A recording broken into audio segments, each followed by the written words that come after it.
시청자 여러분 안녕하십니까. 고영신의 시사정담 시작하겠습니다. 시청자 여러분, 전 청와대 정책실장을 지낸 장하성 주중대사와 그 동생인 장하원 전 디스커버리 펀드 대표가 지금 논란의 중심에 서 있습니다. 논란의 핵심 무엇인지 서정욱 변호사님과 함께 따져보도록 하겠습니다. 서 변호사님, 장하성 주중대사 하면은 소액주주운동, 그리고 또 고려대에서 오랫동안 교수를 하면서 조국 못지않은 그런 정의와 양심의 지성인으로 통했는데, 청와대 정책실장 때도 문제가 많았습니다만은 교육부 국감을 통해서 고려대 교수 시절에 법인카드를 무분별하게 썼다 그럴까, 부적절하게 쓴 것이 이슈가 되고 있지 않습니까? 결국 일단 저는 그 펀드 있잖아요. 사모펀드의 그 3적 3명의 적이 있다 봅니다. 책임자가. 그 중에 하나가 이제 그 코링크 펀드에 투자하고 감독을 해야 될 조국. 그 다음에 펀드를 다 감독하는 장하성. 그 다음에 그 김상조. 지금 이게 정책실장이죠. 강기정이가 통화해서 화내듯이, 뭐 화내듯이 하긴 어떤지 모르지만, 이런 3명, 김상조, 장하성, 조국. 이분들이 저는 가장 큰 책임자라 보는데요. 근데 일단 장하성이가 연구비 있죠. 연구비를 이렇게 고대에서 4년 동안 221건, 221건이 6,693만 원, 한 7천만 원 되잖아. 이게 강남의 식당처럼 위장한 유흥주점이에요. 옆에 아가씨 끼고 묻는 룸살롱. 여기 또 쪼개기부터 해가지고 껐잖아요. 한마디로 이게 소득주도 성장이 아니고 소득주도 유흥, 소득주도 유흥. 이걸 이렇게 해버린 거 아닙니까? 유흥주도 성장. 근데 문제는요, 제가 보기에 장하성 이 사람이 책을 쓴 게 있습니다. 왜 분노해야 하는가? 여기도 있습니다. 바로 뒤에 있는 게. 그래서 저는요, 좌파들이 성견지명 하나는 띄어나. 옛날에 조국이도 별명이 조스트라다무스잖아. 자기가 한 말이 전부 자기 발등 찍었죠. 근데 장하성이도 왜 분노해야 하는가? 자기가 한 말이 자기 발등 찍고, 지금 고대에서요, 왜 분노해야 되는가? 지금 이게 분노로 석고대죄해라. 이렇게 지금 여론이 들끓고 있고요. 지금 이게 저는 고대 있잖아.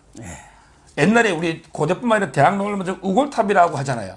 시골에서 소 한 마리 팔아야 등록금 내가지고 우골탑 있죠. 근데 이런 장하성이나 그 고대 12명 교수 형태를 보면 정말 이게 그 시골에 있는 소 있잖아. 소가 분기탱천할 정도의 큰 분노를 자아내는, 소도 분기탱천할 우골탑, 이런 게 잘못이다. 이래 봅니다. 고려대도 그렇고 연세대도 그렇고, 연세대도 조국 그 아들의 학사 관리 문제라든가 최근에 여러 가지 부정 비리들이 많이 나오면서, 과연 우리나라의 스카이대로 뭐 최고 인류대라고 하는 양대 사립대학의 어떤 도덕성이랄까, 또 신뢰성, 이런 것들이 완전히 무너진 거 아닌가 하는 생각이 드는데, 특히 장하성 주중대사는 교수 시절에 소액주주운동 하면서 어떻게 보면은, 저도 장하성 교수 책을 많이 읽었고, 본인 또 강의도 뭐 특강이란 거, 이런 것도 몇 차례 뭐 지인을 통해서 이렇게 소규모 모임 몇 차례 듣기도 했는데 아주 강의를 잘하더라고요. 그래갖고 고대에서는 그래서 경영대학장을 3번이나 연임할 정도로 아주 우리나라의 최고 지성 학자, 이런 분 아닙니까? 그런데 실제적으로 이렇게 까보니까 재산도 많아요. 그 3년 동안 있으면서 그 아시아나 선수촌 아파트만도 10몇 억이 올랐어요. 그러니까 소액 주주 운동하면서 그런 정보 가지고 무슨 주식 투자해가지고 적당한 이렇게 빼먹은 거 아닌가 하는 생각도 들고, 더군다나 교수가 지금 유흥 음식점 가가지고 그것도 50만 원 이상 못 오게 되어 있잖아요. 또 더군다나 이런 학교 법인카드라든가, 지금 KBS 이사하고 계시지만 거기도 그린카드라고 해갖고 이런 데는 못 가게 되어 있습니다. 가면은 안 되게 되어 있어요. 그런데 거기 가서 쪼개기 카드를 한 거 아닙니까? 그렇죠. 50만 원 나오면 그걸 20만 원씩, 20만 원씩 한다든가, 뭐 24만 원, 24만 원씩 해갖고 두 번씩 이렇게 바로 그 자리에서 쪼개기 카드 쓴 이런 것들이 나오잖아요. 그게 완전 양심 불량이에요. 제 이게 운동권 선배도요. 운동권 선배도 이게 소액주주 운동이 있거든요. 근데 소액주주 운동 하려면 주총장에 출입을 해야 되잖아. 네. 그러니까 10주라도 한 주라도 있어야 되거든요. 그래서 옛날에 그 SK텔레콤 있죠. SK텔레콤 500만 원 갔잖아요. 그때 그 주식 10주 사가지고요. 거의 몇 천만 원 벌은 적이 있습니다. 그런 사람들은 또 기업에서 알아서 뭐 중요한 정보 같은 것들이 있지 않습니까? 우리가 뭐 합니다 하면 썩 알려주거든. 그러니까 이런 걸 이게 저는 대기업을 견제한다고 하면서 삥 뜯은 거 있잖아. 제일 심한 게 저는 두 명 있다 봐요. 그게 그래. 박은순하고 장하성입니다. 박은순 얼마나 게 MB 월급까지 다 그거 기부했잖아요. MB 월급까지. 예. 이 두 명이고요. 특히 장하성이가 뭘 했습니까? 자기가 강남에 살아봐서 아는데 강남에 다 살 필요 없다. 이러니까 국민의 염장에 불을 지른 사람이 장하성이에요. 그러니까 부모 가재들이 왜 강남 올라가냐 그거 아닙니까? 지금요, 장하성은 이게 그 침묵하고 있잖아. 근데 중국에서도 주시하고 있을 거예요. 이게 대사나 제대로 하겠습니까? 이런 개망신 당해서 침묵하지 말고 이제 본인이 진짜 나 카드만 빌려주지 안 갔으면 안 갔다. 그러면 이게 고대에서 중징계 명단에 있겠어요? 갔으니까 있지. 본인이 이게 몇 번 갔는지 왜 갔는지 뭐 사과라도 이제는 이게 이거 해명하고 사과하면서 석고대죄해야 되고 빨리 이게 나라 망신 그만 시키고 중국 대사 있잖아요. 빨리 이게 그 사표 내고 돌아라. 제가 이 말씀을 드립니다. 근데 장하성 주중대사는 중국 가서 뭐 하는지를 알 수가 없잖아요. 뭐 성과를 낸 것도 없고 지금 시진핑은 방한한다 하고 한 얘기가 나온 지가 언젠지 모르는데 아직도 아무런 성과를 못 거두고 있잖아요. 그렇죠. 결국 이 문재인이가요, 중국 가면 맨날 혼밥 먹고 혼자서, 그리고 이게 중국을 갖다가 완전히 조공국처럼 이게 그 저자세로 하는데 그 대사가 오죽하겠어요? 옛날에 노영민도 처음 대사 갔을 때 만절필동 만번 이게 굽이치도 황하가 동해로 가듯이 뭐 중국에 맞아요. 충성한다는 그런 문구도 했잖아요. 아마 이게 장하성이도 가서 뭐 혼자 밥이나 먹으면서 아니면 이게 뭐 외교부 제대로 된 사람 만나겠습니까? 그래서는 원래 이게 전문가도 아니잖아요. 빨리 이게 그만두고 돌아야 된다. 이래 보는 거예요. 그래서 교육부도 이번 감사에서 장하성이가 탁 이름이 나오니까 깜짝 놀라가지고 덥게 급급했다는 거 아닙니까? 그래서 장하성이는 퇴직을 이유로 해서 불문에 붙이고 나머지 교수들에 대해서는 징계 조치를 이렇게 권했는데 어쨌든 장하성도 문제지만 지금 더 큰 문제는 동생 장하원 아닙니까? 이분이 아마 디스커버리 펀드라는 것을 설립을 했는데 이게 지금 문제가 돼갖고 한 700억 원 정도가 지금 날라갔죠. 700억 조금 더 되는 게요. 예. 일단 이게 디스커버리 요거는 이제 저는 크게 보면 이제 그 두 가지 문제가 있는 게요. 예. 요게 펀드가 2016년도에 설립했거든요. 아, 그랬군요. 2016년에. 근데 처음에 2017년 초까지 수탁액이 500억도 안 됐어요. 그리고 이게 트랙 레코드가 없어. 그러니까 투자가 성과 낸 거 있잖아. 네. 아무 이게 기록이 없는 이런 신생 펀드예요. 예. 근데 이게 이제 그 장하성이가 정책실장을 한 게 2017년 5월 달부터 그렇죠. 17년. 18년 11월까지 예. 이렇게 정책실장 했잖아. 이때 급성장을 해가지고 수탁고가요. 작년 초까지, 작년 말까지 한 4,900억, 5천억까지 10배 가까이 아, 엄청나게 이렇게 늘어버렸네요. 예. 늘어나면서 이걸 이게 전부 기업은행에서 몰아준 거 아닙니까? 따라서 저는 이게 어떻게 급성장을 하게 됐는지.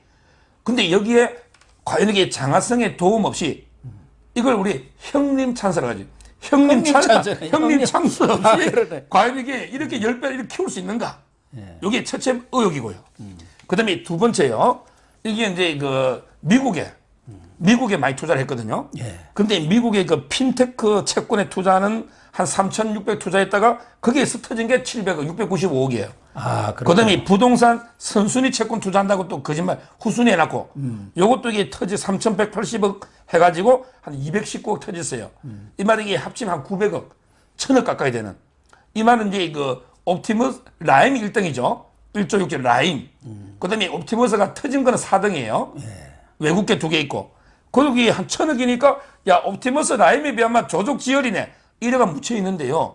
이거는 이게 국감에서는 기업은행장도 난타당했고 지금 이게 국감에서 난리 아닙니까? 계속 데모하고 있거든요. 따라서 이 부분도 상당히 저는 게이트로 장하성 있잖아. 터질 수 있는 이렇게 봅니다. 여기도 결국은 장하성이 덕택에 이렇게 말하자면은 많은 투자가 이루어진 것 아니겠습니까? 가입이 이루어졌고 장하성이도 고려대 뭐 경영대 기업연구소 거기에 있는 돈 7, 8억 한 8억 정도 투자하고 또 뭐 한국금융학회 기금도 2억인가 투자를 권유해 가지고 그것도 지금 다 날아가 버렸다는 거 아닙니까? 권유가 아니고 이게 지식이지, 지식. 권유가 아니고 자기가 한 건데, 제가 거기 그 사모펀드의 그 패턴이 항상 이게 공공기관부터 였는 거예요, 로비에서. 공공기관. 그런 다음에 이제 진영이나 김경처럼 유명인을 엮고, 요걸 이용해서 빨대처럼, 요래서 이게 선량한 피해자들을 끌어들이는, 요게 이제 상투적인 수법이거든요. 근데 문제는요, 저도 이게 그 국감에서 봤는데 기업은행 있죠. 이미 50%는 물어줬습니다. 근데 기업은행 돈이 누구도 국민 돈이에요. 기업은행이 국책은행이죠. 그렇죠. 국민 돈이죠. 국민 돈이죠. 근데 원래는 펀드는 주식하고 똑같잖아. 사모펀드라는 거는 그냥 한마디로 사인들 간의 계약이에요. 자기들끼리 계약해가지고 뭐 49명 이하 소수끼리 모여가 투자했다가 대박이든 난리든지 자기가 책임이죠. 이걸 이게 왜 국민 돈으로 물어주느냐는 거예요. 이미 50% 물어준 것도 잘못됐고 앞으로도 이게 또 100% 물어달라고 난리치고 있거든요. 근데 기업은행이 뒤가 구리잖아. 왜 자기들이 팔 때 불안전 판매 제대로 설명도 안 하고 완전히 사기꾼하고 공모해가지고 그냥 팔아버렸으니 그래서 이게 물어주는데 저는 이것도 이게 국민의 혈세 낭비고 조사가 필요하다 이래 보는 거죠. 기업은행이 디스커버리 펀드 자체를 판매를 맡은 것부터가 뭔가 외압이 있었다고 봐야겠죠. 그럼. 장하성 씨의 어떤 힘이 아니면 국책은행에서 이런 거 판매 잘 안 하거든요. 이런 걸 이게 안 뭐, 하는 정도가 아니고 이거는 순위가 아까 신생펀드로서 한참 12박 기업은행 취급하는 중에도 최하인데도 이렇게 많이 판매하고 있잖아요. 사실은 이 장하성 씨 동생 장하원 씨도 옥스퍼드대에서 경제학 박사를 할 정도로 상당히 그 분야의 전문가 아닙니까? KD 연구위원도 있고 열린 우리당 과거 정책실장 그리고 하나금융경영원장 뭐 이런 것들을 했어요. 그런 거 보면은 이런 금융 분야의 전문가이지만 공부 많이 했다고 해서 사업을 성공하는 것은 아니지 않습니까? 특히 뭐 이 장하성 씨라든가 이 장씨 집안은 과거 김대중 전 대통령의 부인 쪽 처가 쪽에 그 장씨들 때문에 사실은 DJ 정권 때부터 이 장씨들이 크게 두각을 나타냈습니다. 물론 집안도 아주 우수한 집안이고 명문가입니다. 호남에서는. 그쪽이 장제식 국회의원인가? 그것도 다 그 그분이 집안들이- 장관했잖아요. 다 저도 집안- 몇 번 뵀어요. 장제식 의원. 그리고 이게 유명한 우리 그 영국의 캠브리지 대학 장하준. 다 그 장하준에게 경제학에 제가 그분 책을 또 안 읽은 게 없어요. 사다리 걷어차기부터 그들이 말하지 않은 거 뭐 이런 거 있잖아 책들. 이게 저도 다 읽어봤고요. 근데 뭐 그 동생은 또 더 유명한 과학 철학자더만요. 이런 식의 집안인데. 아주 유명합니다. 근데 보세요 집안 망신을 시키던 문제인 게. 장하진 또 장관이라고 또 있었지 있죠. 않습니까? 근데 아까처럼 장하성 총재는 유흥주점에 그게 얼마나 저도 이게 법인카드가 있지만 되지도 않는 걸 위장으로 한 음식점 아닙니까? 유흥주점을 이런 식으로 이게 했는데 사과 한마디 없잖아요. 왜 해명 한마디 없느냐 말이에요. 그것도 이게 문제고요. 저는 그 아들도 왜 구속 안 합니까? 그러니까. 이 부분이 이게 그 정상적으로 뭐 투자해가지고 손해볼 수도 있겠죠. 근데 그게 아니고 아까도 보면 선순위 채권에 뭐 90% 한다 했다가 후순위 채권이 65%예요. 그리고 이게 제가 해수율 있잖아요. 해수율 예상 해수 이게 22%, 20%밖에 안 돼요. 그럼 이게 앞으로 얼마나 더 피해가 커질지 피해가 눈덩이처럼 불어날 수가 있거든요. 따라서 이런 부분을 저는 이게 지금까지 수사를 안 하고 있다. 지금 이게 피해자들이 국회도 몰려가고 얼마나 합니까? 그 도저히 납득이 안 되는 이런 상황이죠. 어쨌든 이 수사기관이 빨리 이 부분에 대해서도 액수가 작다고 해서 덮어버릴 수도 없는 것이고 지금 여기도 투자자들도 200여 명이 넘는 것 같아요. 그리고 뭐 천여억 원의 아주 피 같은 돈이 지금 투자금을 돌려받지 못할 형편이고 앞으로도 또 이게 커질 가능성이 높지 않습니까? 방금 말씀하신 대로. 그래서 이제 그 결론적으로 제가 이 좌파 현 정권 있잖아 586. 이 사람들이 완전히 젖줄 빨 때가 사모펀드예요. 이제 진화돼 가지고 사모펀드가 좋은 점이 일단 이게 그 청와대나 로비를 해서 공공기관들을 싹 끌어들이고 유명인들 끌어들여서 자기들에게 정보가 있잖아.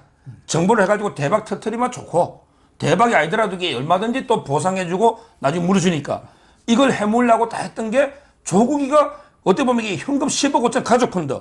그 이게 조국이도 그런 걸 한 거 아닙니까? 그리고 이제 그 장하성이든 김상조든 따라서 이 사모펀드가 지금요. 지금 이게 그 엄청나더라고요. 저는 이게 옵티머스 라인만 오죠. 그 2등, 3등이 있고 상위 10개매도 한 6, 7조. 엄청난 이게 지금 피해입니다. 나라에 큰 문제거든요. 이 부분 이게 정말 뿌리 뽑아야 되는데 수사팀이 없어요. 남부지검의 그 정권범죄 합동수사단도 없어져 버리고 이게 전부 종합적으로 체계적인 수사 필요하잖아 서로. 근데 그게 수사팀이 없어요. 지금 이게 앞으로 누가 할지 정말 이게 걱정이 되는 이런 상황입니다. 네, 시청자 여러분. 문제가 되고 있는 사모펀드가 수십 개가 넘는다고 합니다. 이 부분에 대해서도 정권 차원에서 제대로 된 수사를 통해서 피해자가 더 확산되지 않도록 시급히 조치를 취하는 것이 필요하지 않나 그런 생각을 해봅니다. 시청해 주셔서 감사합니다. 감사합니다.